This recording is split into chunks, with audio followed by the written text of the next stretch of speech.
Dan Engkau memanggil kami sebagai anak-anak-Mu, semuanya karena Kristus Yesus, yang melayakkan kami, yang memberi jalan supaya kami boleh kembali dipulihkan sebagai umat-Mu, sebagai mahkota ciptaan-Mu. Kami mengucap syukur. Dan biarlah hari ini sungguh-sungguh hati kami boleh diangkat untuk bersyukur kepadamu, sebab Engkau begitu baik dalam hidup kami. Berfirmanlah, berbicaralah kepada setiap kami, karena kami rindu untuk mendengarnya. Haleluya. Amin. Saudara, kalau saudara terus ikuti khotbah-khotbah saya rangkai beberapa bulan yang lalu berbicara tentang nilai-nilai, berbicara tentang apa yang membuat hidup manusia itu menjadi puas. Yaitu kalau hidup manusia itu punya makna, punya arti, saudara. Bukan cuma punya uang, bukan cuma punya kedudukan.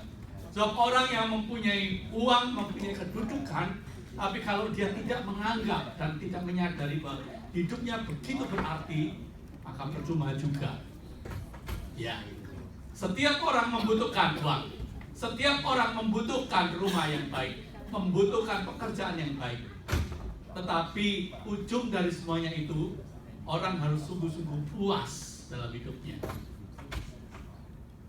Orang harus sungguh-sungguh menyadari bahwa hidupnya itu bermakna, berarti. Nah saudara, salah satu indikator orang itu hidupnya puas ialah dia bisa bersyukur. Ya, salah satu indikatornya. Bayangin kalau orang itu sudah punya banyak, Tuhan berikan banyak, ya, anak-anak, sekolah yang bagus, pekerjaan yang bagus, dia sehat, dia punya relasi yang bagus, tapi dia tidak pernah bisa bersyukur. Dia selalu bisa melihat dan menemukan apa saja untuk dikeluhkan. Menderita, bukan, saudara. Nah, minggu yang lalu, saudara, saya membahas tentang kita mengucap syukur untuk keadilan Tuhan. Nah, mengapa, saudara, kita perlu mensyukuri keadilan Tuhan? Harus diakui bahwa kita ini tinggal di dunia yang penuh masalah juga. Dimanapun juga, saudara, selalu ada kejahatan, selalu ada kekerasan, selalu ada ketidakadilan. Sehingga kita sendiri, saudara, merasa mau tinggal di mana untuk kita sungguh-sungguh mendapatkan keadilan. Ya, Amerika ini negara yang sangat luar biasa, menjunjung tinggi hukum, hak asasi manusia. Tapi apakah kita sungguh-sungguh menganggap bahwa di sini itu sudah sangat sempurna keadilannya, hak asasi manusia yang ditunjung sangat tinggi? Pasti setiap orang bisa mengeluhkan, ya. Apalagi kalau kita tinggal di negara-negara di mana bukan keadilan, bukan kebenaran yang ditegakkan, tetapi siapa yang berkuasa itu yang benar. Wah, sangat susah sekali, saudara, ya. Untuk itu sangat susah sekali. Hukum bisa dipermainkan, kebenaran bisa dipermainkan. Nah, oleh sebab itu, minggu yang lalu kita belajar mensyukuri bersama dengan pemazmur. Mengapa? Di tengah-tengah ketidakadilan dunia ini, ternyata ada Tuhan yang menguasai langit dan bumi. Dia bukan cuma berkuasa, tapi dia juga memelihara, dia juga peduli terhadap hidup manusia. Oleh sebab itu orang beriman bisa mengatakan, aku berlindung kepada Allah yang adil. Keadilan Allah memang tidak segera terjadi di tengah-tengah kalau kita mengalami ketidakadilan dan kesulitan. Tetapi pasti ujung dari segala sesuatu adalah keadilan Allah dan kebenaran Allah itu yang mana. Itu kita bersyukur. Nah, kita baru bisa merasakan betapa luar biasanya keadilan itu kalau kita tinggal di suatu negara dan kita diperlakukan tidak adil. Kita baru mendambakan betapa keadilan itu perlu disyukuri. Kalau kita tinggal di Amerika, semuanya serba baik, ya, hukum ditegakkan cukup lumayan baik, begitu. kita menganggap keadilan itu ya sesuatu yang biasa saja gitu, saudara ya. Nah, sekarang kita mau membahas 1 Tesalonika pasal 5 ayat 18. Rasul Paulus mengatakan mengucap syukurlah dalam segala hal, bukan cuma beberapa hal saja. Sebab itulah yang dikehendaki Tuhan. Mengucap syukur bukan untuk hal-hal tertentu saja, tapi dalam segala hal. Dan itulah yang dikehendaki Allah di dalam Kristus Yesus bagi kamu. Nah, minggu lalu saya mengajak saudara untuk memikirkan, yuk sepanjang minggu ini kita merenungkan apa saja yang patut kita syukuri. Saudara sempat untuk duduk sejenak mikir apa ya yang perlu disyukuri hidup kita ya? Atau tidak sempat? Minggu lalu saya mengajak, ayo saudara, kita itu manusia yang sering kali dikejar dengan kesibukan. Tapi kadang-kadang tuh lupa berhenti sejenak saja untuk duduk, untuk merenungkan dia ya. Sampai kita itu bisa di sini saat ini seperti ini. Ada banyak hal yang perlu disyukuri. Sempat nggak? Saya nggak mau mengajak saudara angkat tangan, nanti saya nggak tahu berapa banyak, ya dong. Kalau ada yang belum karena lupa dan penuh kesibukan lagi, coba berhenti sebentar aja. Entah setiap malam sebelum tidur atau pagi sebelum melakukan aktivitas, coba kita pikirkan apa yang perlu saya syukuri ya. Oh, ada banyak hal. Nah, mari kita lihat satu persatu ya. Apakah hal ini perlu disyukuri? Oke. Saudara, ya kita teruskan. Ini sudah. Nah, patutkah hal ini disyukuri? Ini renungan harian beberapa hari di minggu yang lalu saya kirim. Yaitu ada seorang teman yang teman saya menuliskan renungan ini ya. Dia cukup dekat dengan saya. Dia cerita tentang temannya yang ingin mengundang dia mengadakan syukuran di rumah dia yang baru. Karena itu rumah pertama dia, dia begitu senang luar biasa, bersyukur begitu. Dia bersukacita sebab dia dapat rumah itu murah sekali, katanya begitu. Ya, dan ketika dia adakan syukuran pertama kali, temannya itu menceritakan, saya bersyukur sekali rumah ini di bawah harga pasar, katanya begitu. Sebab yang punya itu sangat kepepet. Rumahnya mau disita bank, daripada disita bank dia tidak dapat apa-apa, dijual ke saya sangat murah. Oleh sebab itu saya ingin mengajak saudara berpikir, betulkah hal yang seperti ini perlu disyukuri? Perlu disyukuri nggak saudara? Perlu ya. Seandainya saya membeli sesuatu yang kemahalan, ketipu, marah nggak saya? Sangat marah saya. Tapi kalau saya membeli sesuatu yang sangat murah sekali karena orangnya kepepet seperti ini, perlu disyukuri nggak? Ayo. Perlu ya. Ada lagi seorang wanita, saudara, ya. Lalu dia menghentikan, dia naik mobil sama suaminya sama anaknya. Lalu dia melihat ada ada bapak-bapak yang lagi gendong itu 2 bakul rambutan. Lalu dia bilang, Pak, stop Pak, katanya begitu. Lalu dia nyuruh suaminya gak jauh gitu, dia ke belakang lalu menawar rambutan yang 2 keranjang itu, bilang, 1 keranjang ini harganya berapa? Lalu si penjual rambutan itu mengatakan, 1 keranjang ini 50.000 nyonya. Oh, kok mahal sekali, katanya begitu. Kemahalan ini 50.000 rupiah, 10.000 katanya. Gak boleh nyonya, jangan, naik sedikit. Gak bisa, 10.000 kalau boleh. Lalu ditinggal sebentar, kok udah dikasih, dia datang lagi. Oke, 15.000 deh kalau gitu. Jangan nyonya, belum bisa. Naik sedikit dong, saya beri. Supaya ini laku, sebab dari pagi tadi belum laku, katanya begitu. Ya sudah, kalau tidak boleh, dia pura-pura pergi lagi. Kok belum dikasih, dia kembali lagi.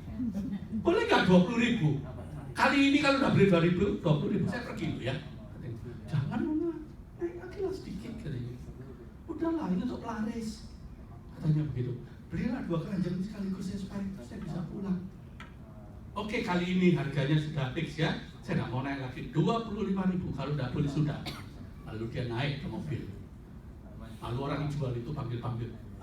Berhenti sini. Iya wes 25.000 di bawah. Wah dia senangnya sekali. Puas dia. Ambil 1 keranjang ini saja. Dia masukkan di dalam mobil suaminya. Lalu dia pergi.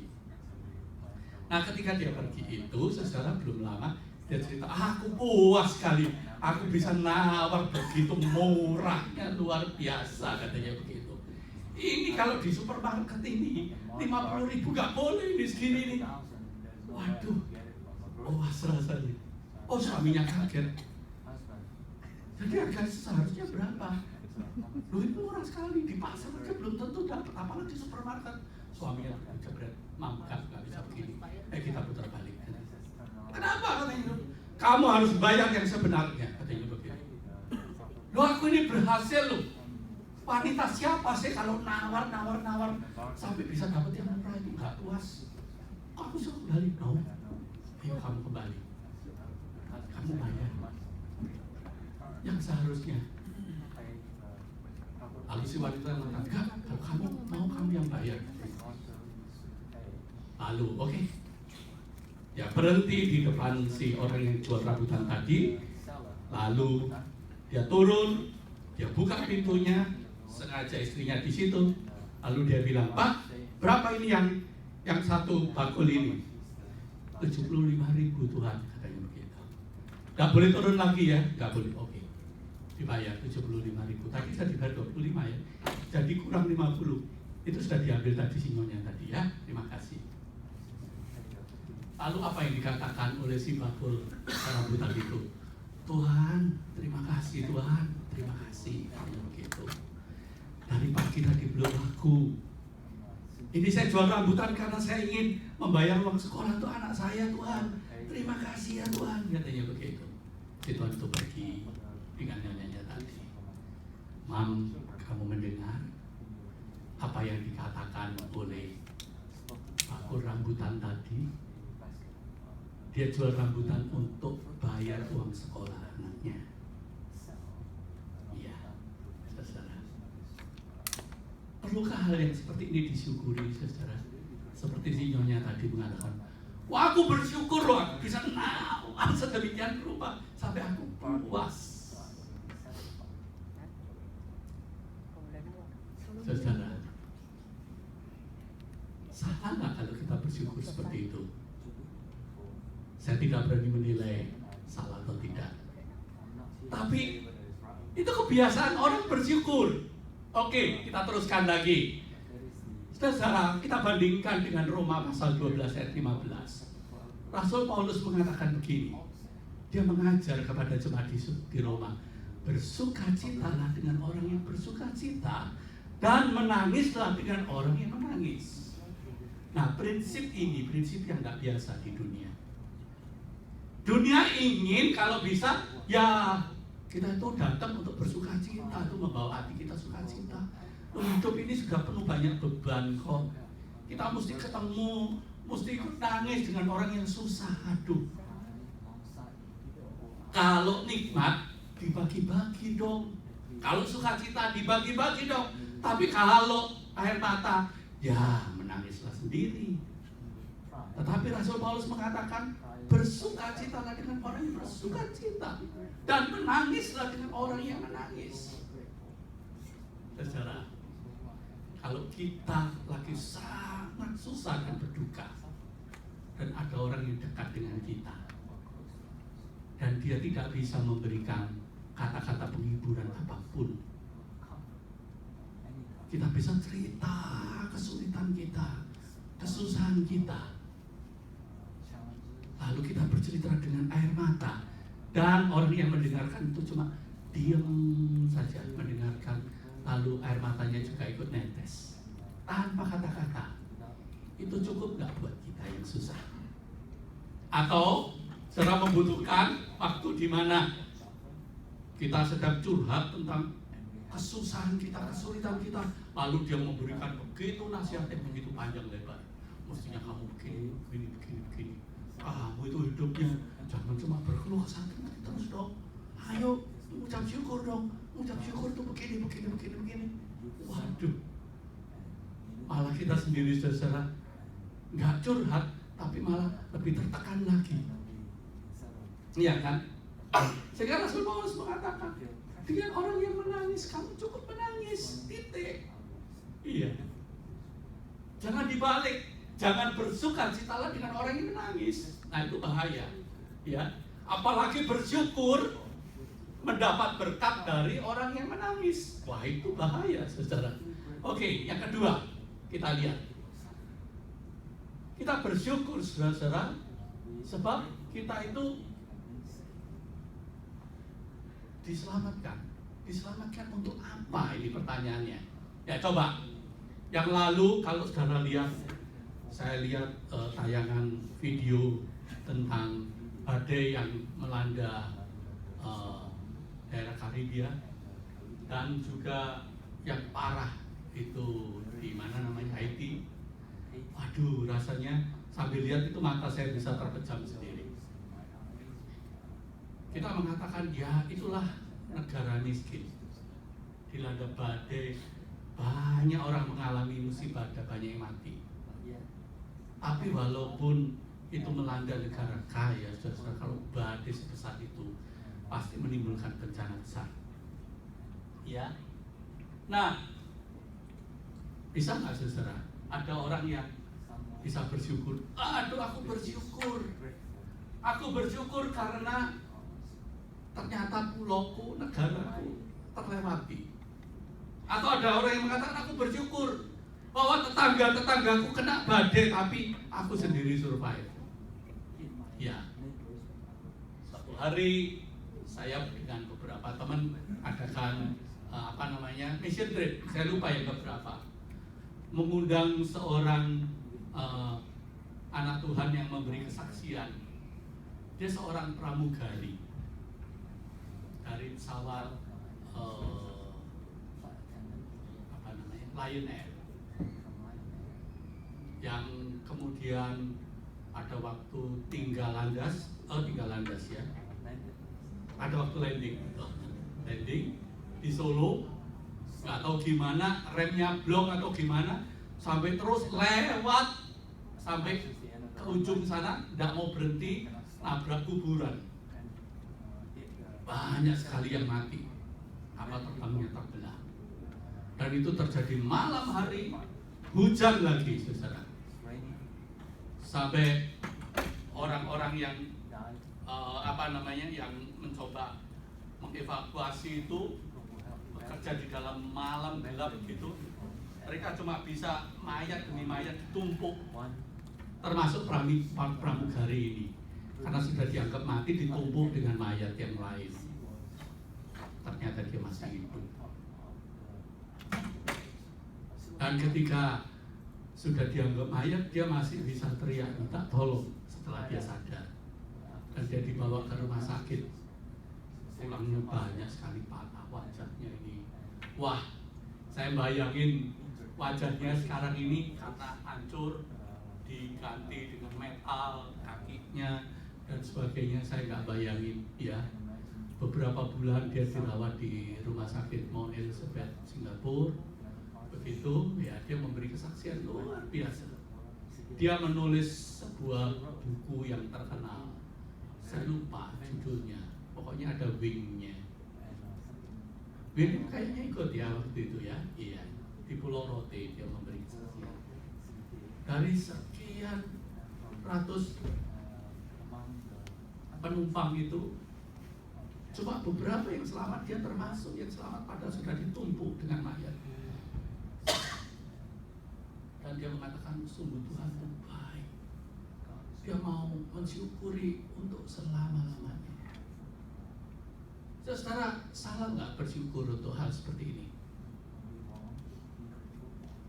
Menurut saudara, patut nggak disyukuri untuk peristiwa seperti ini?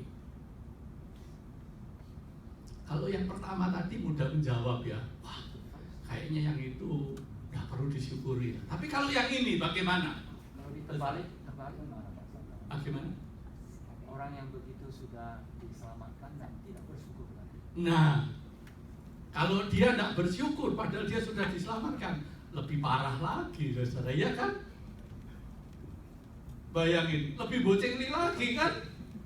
Sudah diselamatkan dari yang seharusnya dia mati. Sebab kalau gak ada orang yang dengar, dia itu mengatakan, aku sudah gak kuat, aku cuma bisa merintih. Bukan teriak-teriak, merintih. Untung masih ada orang yang dengar. Suasananya gelap, hujan, aku ditumbuhi dengan mayat, tapi masih ada yang dengar. Dan aku bisa dengar, lu kayaknya ada yang merintih ini. Aku mayatnya dijunjung, lalu aku diambil. Untung ada yang dengar. Dan dia bisa bersyukur. Nah, saudara, bersyukur seperti ini baik apa enggak? Saudara, kalau dia bersyukur, aku bersyukur karena banyak orang yang mati, tapi aku sendiri selamat. Cuma berhenti sampai di sana saja bersyukurnya.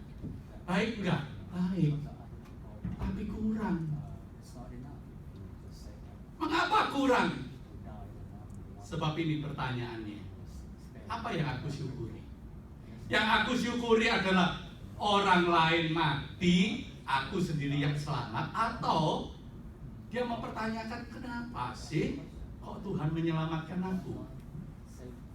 Yang seharusnya aku mati. Dan ketika dia tahu mengapa Tuhan menyelamatkan dia, mengapa dia yang seharusnya mati, karena sudah ditumpukin mayat dan orang sudah menganggap oke, ayo kita tolong yang hidup, yang masih hidup saja, yang sudah mati ya sudah biarkan. Kalau seandainya semua orang begitu, dia pasti mati kehabisan darah. Kakinya itu hancur kok, saudara. Sampai beberapa bulan itu kakinya itu masih lubang gitu ya. Waduh. Tapi dia mensyukuri hidupnya bukan karena dia itu selamat, tapi dia mensyukuri hidupnya karena dengan begitu dia tahu mengapa dia diselamatkan. Untuk apa dia diselamatkan? Karena begitu dia menangkap maksud Tuhan mengapa dia diselamatkan, di situ hidupnya dipenuhi dengan ucapan syukur. Saudara bisa melihat bedanya, ya. Nah, oke. Ya masih banyak saudara ya. Tapi saya melihat di dalam 1 Korintus pasal 15 ayat 9, Rasul Paulus mengatakan begini. Rasul Paulus itu adalah seorang yang dulunya namanya Saulus. Wah, itu fanatik agama Yahudi luar biasa. Dan dia kepingin membela Allah karena dianggap Yesus Kristus itu adalah sesat. Karena manusia mengklaim diri Allah. Lalu dia mengejar orang-orang Kristen yang percaya kepada Yesus, yang percaya dirinya ditebus dan diselamatkan oleh Yesus. Jadi dia pergi kemana saja sampai dia mengejar orang-orang beriman itu di Damsyik. Dan di dalam perjalanan di Damsyik itu, saudara, dia terjatuh dari kudanya karena ada sinar terang yang benderang luar biasa, dan dia terjatuh di sana. Matanya menjadi buta dan dia mendengar suara yang mengatakan, Saulus, Saulus, mengapa engkau menganiaya aku? Lalu Saulus yang buta itu dia mengatakan, siapakah engkau Tuhan? Siapakah yang aku aniaya? Lalu Yesus mengatakan, aku adalah Yesus yang kau aniaya. Aneh sekali. Coba waktu itu Yesus sudah naik ke sorga. Dia sudah kembali kepada Bapaknya yang di sorga. Dia cuma menganiaya orang-orang Kristen yang percaya pada Yesus. Tapi Yesus mengatakan, Saulus, Saulus, mengapa engkau menganiaya aku?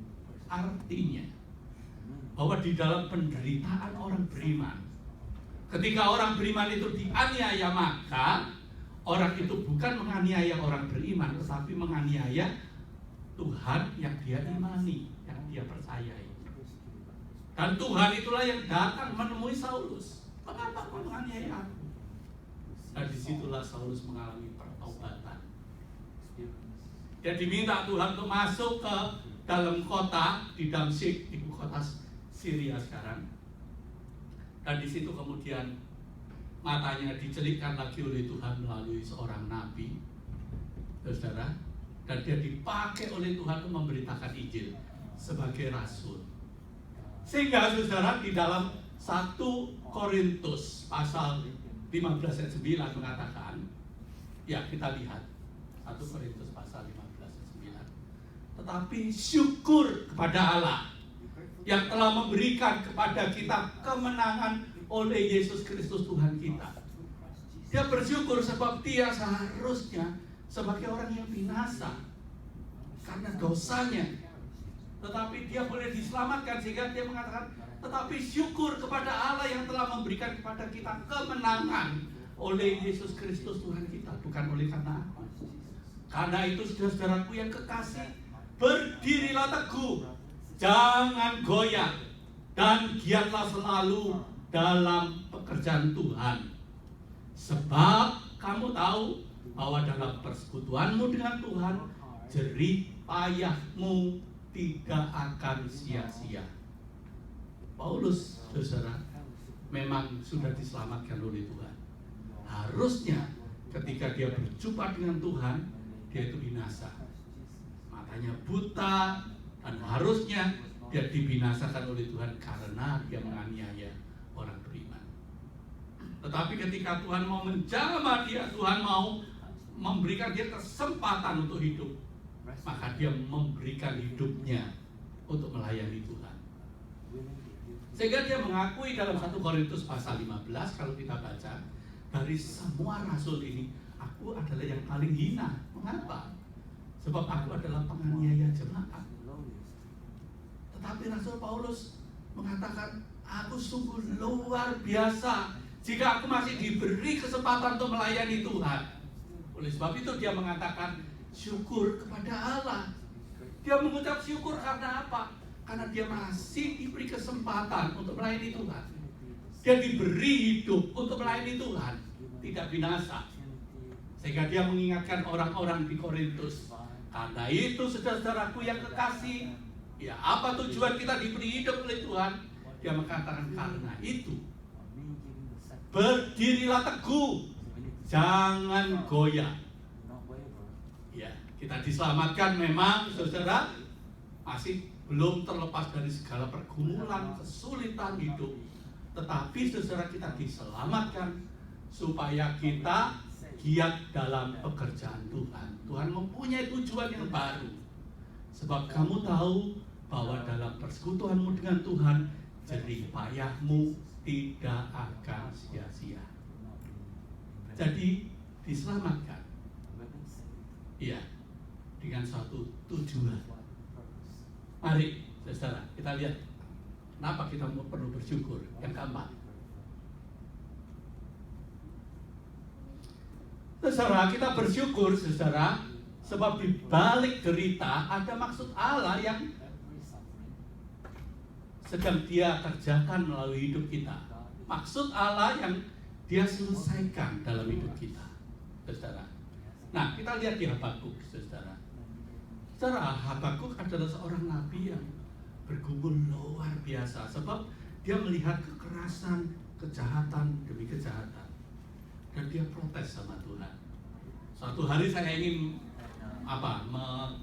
menggali kitab Habakuk secara seri, karena cuma 3 pasal tapi sangat menarik. Nah, ketika Habakuk berseru kepada Tuhan, Tuhan, kenapa ada ketidakadilan? Tuhan, kenapa ada kekerasan? Kok Tuhan tidak menjawab dengan menyelesaikan masalah, tetapi dia menyaksikan kejahatan makin lama makin bertambah, makin lama makin kuat, sehingga dia protes kepada Tuhan. Tuhan, kok kamu membiarkan orang yang lebih baik itu diperlakukan sewenang-wenang oleh orang yang lebih jahat? Begitu. Tapi setelah dia bergumul, dia bersekutu dengan Tuhan, dia begitu berrelasi dengan Tuhan, akhirnya Tuhan menjawab dia. Tuhan menjawab bahwa ada waktu Tuhan untuk menyelesaikan segala sesuatu. Oleh sebab itu, di tengah-tengah orang beriman mengalami derita, di tengah-tengah orang beriman mengalami kesulitan demi kesulitan, kalau Tuhan belum selesaikan, jangan kesusu uring-uringan, jangan tergesa-gesa putus asa. Tetapi mari bersyukur sebab Tuhan sedang bekerja untuk menyelesaikan segala perkara. Di situ Habakuk disadarkan. Dia sadar bahwa Tuhan belum menyelesaikan. Tuhan sedang merencanakan untuk menyelesaikan semuanya. Sehingga Habakuk mengakhiri kitabnya, saudara, dalam Habakuk pasal 3. Ini ayat yang terakhir. Dia mengatakan begini. Sekalipun pohon ara tidak berbunga, pohon anggur tidak berbuah, hasil pohon zaitun mengecewakan, sekalipun ladang-ladang tidak menghasilkan bahan makanan, kambing domba terhalau dari kurungan, dan tidak ada lembu dalam kandang, namun aku bersorak-sorak di dalam Tuhan, beria-ria di dalam Allah yang menyelamatkanku. Allah Tuhanku itu kekuatanku. Ia yang membuat kakiku seperti kaki rusa. Ia yang membiarkan aku berjejak di bukit-bukitnya. Dan ini ditutup dengan untuk pemimpin biduan dengan permainan kecapi. Artinya apa? Di saat dia sungguh-sungguh mengalami tekanan yang sangat berat, dia membawa setiap persoalan itu untuk tetap bersyukur kepada Tuhan. Kalau saya simpulkan, saudara, kata-kata yang begitu panjang ini, Habakuk ingin mengajarkan bagi orang beriman, sekalipun untuk sementara Anda rugi, tetapi tetap beria-rialah, sebab Tuhan sedang menyelesaikan segala perkara. Untuk akhirnya Tuhan yang adil itu akan menegakkan yang benar itu tetap benar. Kesimpulannya seperti itu. Sehingga Habakuk bisa mengatakan, aku beria-ria di dalam Tuhan. Ya. Oke, yang kelima, saudara, bersyukur karena beriman. Di balik duka ada sukacita besar. Ini seringkali yang dianggap orang Kristen itu janggal. Seperti Ayub. Ketika pegawai-pegawainya ada yang datang, dia mengatakan, Tuhan, baru saja kita menyaksikan angin badai besar membuat seluruh kambing, domba, unta, dan sebagainya, dan hasil panen habis semuanya. Dan aku menyaksikan anak-anaknya Tuhan. Anaknya Ayub itu ada 10, saudara. 7 laki dan 3 perempuan. Ketika mereka itu sedang berpesta, itu mereka mati karena kejatuhan, karena badai itu. Dan datanglah orang yang memberitahu kepada Ayub bahwa anak-anaknya pun juga habis, bukan cuma harta bendanya. Dan bagaimana reaksi dari Ayub ketika dia mendengar berita itu? Dia mengatakan begini, katanya, dengan telanjang aku keluar dari kandungan ibuku, dengan telanjang juga aku akan kembali ke dalamnya. Tuhan yang memberi, Tuhan yang mengambil, terpujilah nama Tuhan. Nah, terpujilah nama Tuhan ini dalam bahasa Ibrani-nya adalah haleluya. Kalau bahasa Inggrisnya praise the Lord. Iya, terpujilah nama Tuhan. Itu satu ucapan syukur yang dalam. Saudara bisa menyaksikan gimana di dalam suasana duka yang paling dalam, karena semuanya habis. Ya, kalau harta benda habis, oke, ada orang yang masih kuat. Tapi kalau seluruh anaknya, 10-10-nya habis, bagaimana bisa bersyukur? Nah, Ayub mengajari bahwa tiap orang sekalipun mengalami duka yang paling dalam sampai habis-habisan, orang itu diajak untuk kembali ke titik nol dan melihat bahwa toh kita datang dengan telanjang. Setiap orang pasti kembali dengan telanjang. Iya kan? Saudara, kita datang, semua orang pasti datang dengan menangis. Dan orang yang datang pertama kali ke dunia ini ketika menangis, dia membutuhkan orang lain untuk menolong, memandikan dia. Betul ya? Ada orang yang datang lahir langsung tertawa dan bisa mandi sendiri? Tidak ada kan? Pasti dimandiin orang lain. Setelah dimandiin pasti diberi pakaian orang lain kan. Coba lihat akhir hidup seseorang, sama. Dia mengakhiri hidupnya tidak bisa mandi sendiri, orang lain yang memandikan. Tidak bisa berpakaian sendiri, orang lain yang memakaikannya. Ya kan? Cuma bedanya ketika kita datang ke dunia kita menangis. Orang di sekitar kita tertawa.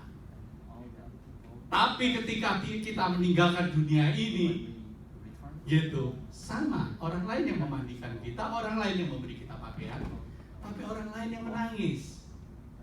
Dan bagi orang beriman, dia tertawa, dia bersuka cita. Itu yang dihayati oleh Ayub. Sehingga dia mengatakan, dengan telanjang, aku kembali ke dalamnya. Tuhan yang memberi, Tuhan yang mengambil, terpujilah nama Tuhan. Sebab dia yakin bahwa anak-anaknya itu kembali kepada Tuhan.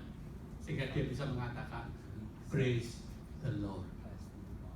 Itu sebabnya kenapa orang beriman itu kalau ada keluarganya yang meninggal, saudara yang meninggal, orang tuanya meninggal, kok kebaktiannya ada nyanyiannya, kok memuji Tuhan. Memang memuji Tuhan di dalam kesedihan, sebab karena ini saudara, bahwa di balik duka cita yang dalam itu ada sukacita yang besar.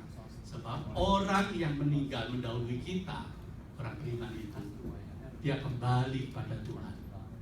Seperti yang dikatakan oleh Ayub, sehingga dia mengatakan, terpujilah nama Tuhan. Oke, kita teruskan ke bagian yang terakhir, saudara.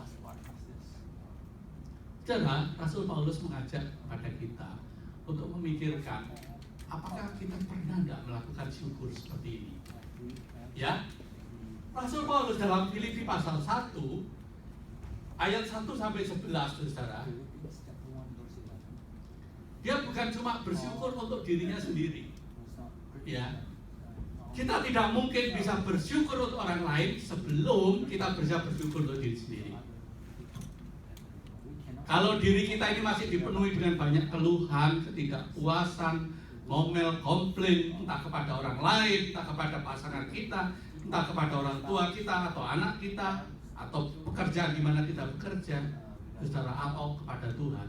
Kalau orang masih terus hidupnya dipenuhi dengan komplain, ketidakpuasan, maka susah sekali orang itu diajak untuk bersyukur. Ya, untuk orang lain. Sebab bersyukur untuk dirinya sendiri saja susah, apalagi mensyukuri orang lain. Nah, saudara, Rasul Paulus ini memiliki syukur yang jauh lebih dalam. Bukan cuma bersyukur untuk dirinya sudah diselamatkan, dirinya diberi kesempatan oleh Tuhan untuk melayani, dirinya ditebus oleh Tuhan, diselamatkan dari seharusnya kematian, tapi sekarang dia boleh hidup. Dan dia bersyukur bukan cuma itu, tetapi dia bersyukur di dalam kitab Filipi, dan kitab ini terkenal sekali disebut surat sukacita, karena dia bersyukur untuk jemaat yang dilayani. Padahal surat Filipi ini ditulis ketika Paulus ada dalam penjara. Saya baca sebagai bagian terakhir ya. Dari Paulus dan Timotius, hamba-hamba Kristus Yesus, kepada semua orang kudus dalam Kristus Yesus di Filipi. Semua orang kudus itu bukan cuma entah pendeta, entah leader di jemaat, itu bukan, tapi semua orang yang sudah mengaku percaya Yesus itu orang kudus. Supaya saudara jelas ya, banyak orang menganggap orang suci, orang kudus itu ya santo, santa, ya. Enggak. Di dalam Alkitab itu mengajarkan semua orang yang percaya kepada Kristus Yesus adalah orang yang sudah dikuduskan, sudah dipilih ya untuk tujuan tertentu. Itu namanya kudus ya. Jadi surat ini ditujukan kepada semua jemaat ya. Kepada semua orang kudus dalam Kristus Yesus di Filipi, dengan para penilik jemaat dan diaken, ini pemimpin jemaat. Kasih karunia dan damai sejahtera dari Allah Bapa kita dan dari Tuhan Yesus Kristus menyertai kamu. Kita teruskan. Aku mengucap syukur. Nah ini Dia mengucap syukur kepada Allahku setiap kali aku mengingat kamu. Bayangin, dia di dalam penjara. Dia gak mikirin dirinya sendiri, gak minta orang lain supaya mengasihani dia, enggak. Tapi justru di dalam penjara dia mengingat jemaat yang dilayani, jemaat yang ditinggalkan, ya toh? Dia mengucap syukur setiap kali aku mengingat kamu, setiap kali aku berdoa untuk kamu. Ini betul-betul doa syafaat. Sebab doa bukan ditujukan untuk diri sendiri, tetapi untuk orang yang dia layani. Aku berdoa untuk kamu semua. Aku selalu berdoa dengan sukacita. Padahal dia dalam penjara. Aku mengucap syukur kepada Allahku karena persekutuanmu dalam berita Injil mulai dari hari pertama sampai sekarang ini. Karena Injil Paulus masuk penjara, tetapi dia bersyukur sebab jemaat yang di luar yang tidak terpenjara itu tetap memiliki persekutuan Injil, tetap memiliki kesempatan untuk memberitakan Injil. Itulah sebabnya Rasul Paulus mengucap syukur. Akan hal ini aku yakin sepenuhnya, yaitu Ia yang memulai pekerjaan yang baik di antara kamu, Ia yaitu Tuhan sendiri yang sudah memulai pekerjaan di antara jemaat itu, menyelamatkan jemaat itu, akan meneruskannya sampai akhirnya pada hari Kristus Yesus. Artinya Paulus mengatakan, aku mengucap syukur sekalipun aku ada di dalam penjara, tetapi pelayanan untuk memberitakan Injil itu tidak pernah terpenjara. Itu dia mensyukuri, ya. Sebab Tuhan terus menyampaikannya, terus meneruskannya pekerjaan pemberitaan Injil itu sampai pada akhirnya hari Kristus Yesus. Kita teruskan. Memang sudah sepatutnya aku berpikir demikian akan kamu semua. Sebab kamu ada di dalam hatiku. Oleh karena kamu semua turut mendapat bagian dalam kasih karunia yang diberikan kepadaku. Baik pada waktu aku dipenjarakan maupun pada waktu aku membela dan meneguhkan berita Injil. Sebab Allah adalah saksiku betapa aku dengan kasih Mesir Kristus Yesus merindukan kamu sekalian, saudara. Rasul Paulus luar biasa. Dia bukan cuma mensyukuri hidupnya saja, tapi dia juga bisa mensyukuri hidup orang lain yang dia layani. Dia doakan, dia dorong supaya mereka terus bertumbuh di dalam iman. Jadi kita bisa belajar bahwa di dalam mengucap syukur itu ada tingkat-tingkatnya, saudara. Ada orang yang mengucap syukur dengan cara yang begitu egois, karena dia mendapat berkat, tapi di saat yang sama dia mendapat berkat dari kesulitan orang lain. Ya, itu mengucap syukur yang sangat dangkal. Ada yang lebih dalam dari itu. Aku mengucap syukur karena aku disembuhkan dari sakit. Aku mengucap syukur karena aku diloloskan dari kecelakaan dan aku masih hidup. Itu patut disyukuri. Tapi kalau berhenti sampai di situ, itu mengucap syukur yang egois untuk diri sendiri. Ada yang lebih dalam lagi, yaitu kalau dia diselamatkan entah dari kecelakaan, entah dari sakit penyakit dan sebagainya, kemudian dia mampu menangkap apa yang Tuhan mau dia lakukan untuk sisa hidupnya, itu mengucap syukur lebih dalam. Ada lagi yang lebih dalam, yaitu kalau sekalipun berkat Tuhan ini diambil semuanya, tapi dia tetap mengucap syukur sebab dia sadar bahwa Tuhan sedang mengerjakan sesuatu belum selesai. Pada akhirnya nanti Tuhan akan menyelesaikannya. Itu kitab Habakuk. Sehingga dia mengatakan, sekalipun pohon anggur tidak berbuah, pohon ara berhenti berbunga, sekalipun ya kambing domba lari dari kurungan, tapi aku tetap beria-ria. Artinya orang beriman tetap bersyukur kepada Tuhan, sekalipun dia rugi demi kebenaran, dia tetap bersyukur. Ada syukur yang lebih dalam dari itu, yaitu ketika seperti Ayub, semuanya diambil, tapi aku masih bisa mengucap syukur sebab aku sadar aku datang telanjang, nanti aku pergi pasti telanjang. Terpujilah nama Tuhan.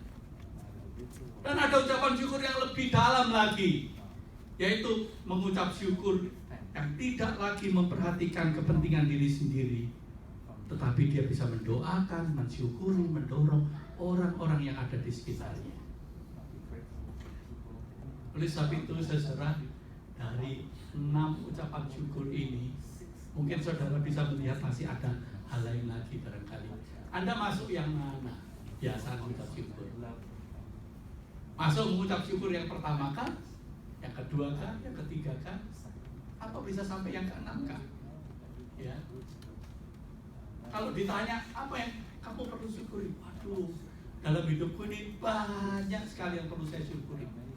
Tapi saya mau mengucap syukur untuk lebih dalam dari itu. Bukan cuma untuk diriku, tapi aku bisa mengucap syukur untuk anakku, untuk orang tuaku, untuk teman sepelayananku, untuk teman sekerjaku. Aku mau mensyukuri. Waduh, luar biasa, lebih dalam. Bersyukur bukan untuk hanya diri sendiri, tetapi juga untuk orang lain. Cuma dimulai dari diri sendiri. Kalau dari diri sendiri kita tidak bisa mengucap syukur, saya berharap kita bisa mensyukuri untuk keadaan orang lain. Mari saudara, kita memikirkan lebih dalam. Betulkah hidup kita ini sudah dipenuhi dengan ucapan syukur, ya? So, ucapan syukur adalah lambang bahwa kita puas dengan hidup kita. Salah satu indikasi kebahagiaan adalah hidup itu bisa bersyukur, ya. Mari kita mengambil saat teduh sejenak.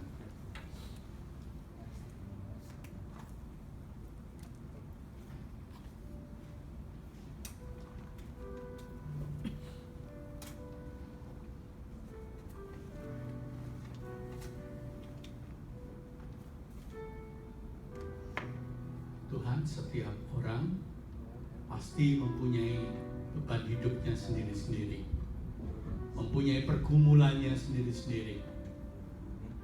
Seringkali kami menganggap orang lain lebih enak dari kami. Seringkali kami menganggap orang lain hidupnya lebih berbahagia, lebih makmur dari kami. Namun sesungguhnya Kau melihat kehidupan setiap orang, termasuk kehidupan kami. Ajarlah Tuhan kami boleh menghitung-hitung berkat-berkat-Mu yang kami alami. Bukan hanya berkat secara materi, tetapi ketika Engkau menyelamatkan kami, ketika Engkau menebus hidup kami, dan ketika Engkau memperlengkapi hidup kami ini, Tuhan, hingga sampai hari ini kami bisa seperti ini.